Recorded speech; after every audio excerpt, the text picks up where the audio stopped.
Hey guys, and welcome to the commentary edition of the 1 Hour Dungeon for Den of the Spider from Solasta. So I went into this dungeon with no plan, as that was kind of the intent of how these 1 Hour Dungeons are supposed to work, where I just jump in, start throwing down stuff, and try to come up with a dungeon during this whole 1 hour process. So with this one, I just started throwing down these tiles and ended up with kind of this circular map plan here, which I'm kind of a fan of. I do like giving players a variety and two to three different options of how they go through the maps. I feel like by giving the players options, it makes it feel like less of a theme park and they can actually have some sort of impact on how they play through things. So as I was laying these down, I started coming up with the idea of, oh, let's follow a typical D&D style trope where you fall into a cave or you're staying in a cave for whatever reasons, and there's more to the cave than meets the eye. And that kind of is where this area up here spawns into the rest of the main cave. And as you start exploring, you do come across this camp where there are other adventurers. And this is going to lead into an idea that I really want to explore more with some of my dungeons. And that is gameplay storytelling without implicitly stating what's going on.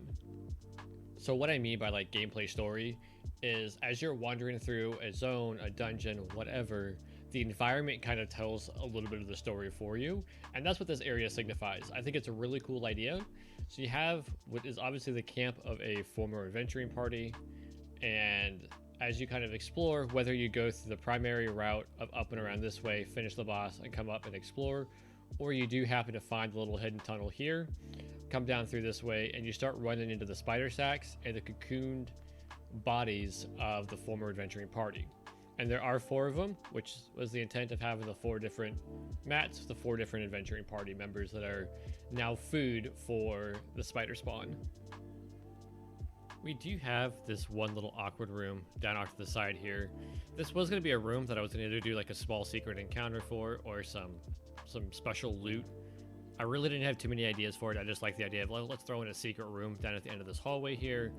And I ran out of time before I could really come up with a solution of what I wanted to do with it.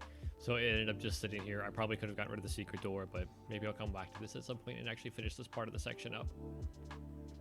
I think the rest of the dungeon is relatively straightforward. There wasn't a whole lot of trickery or anything like that. Nothing super secret behind any of my decisions.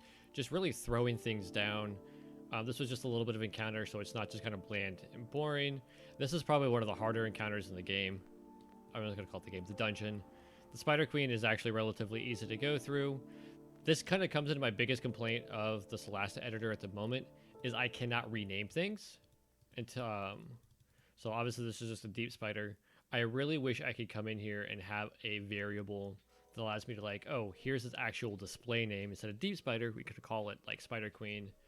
And this does come into play later with future episodes where we're going to be doing more dungeons and more puzzles in the dungeons, because I can't change the name of like keys or items to be like, oh, this is very specifically the item that you need. We can't use special names for them, so to speak. I'm kind of rambling there, I apologize. All these items weren't really placed with any thought, outside of like, I do like kind of placing things in the middle or on corners of stuff. So I got a corner of stuff here.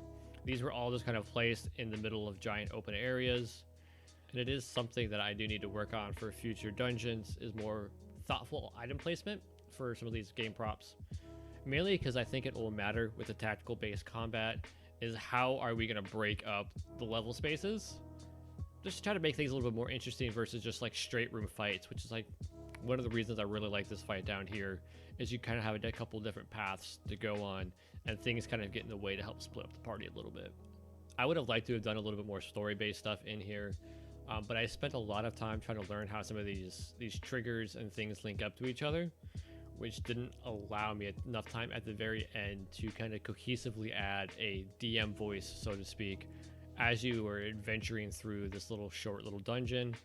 It ends up only being like a 7-minute crawl, which is very, very short.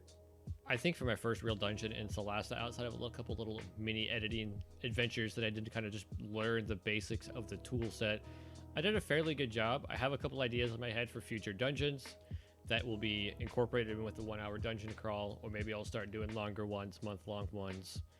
And so I appreciate you guys sticking around watching this video. If you have any questions, comments, concerns, whatever for me, leave them in the comments below. and I appreciate you guys watching.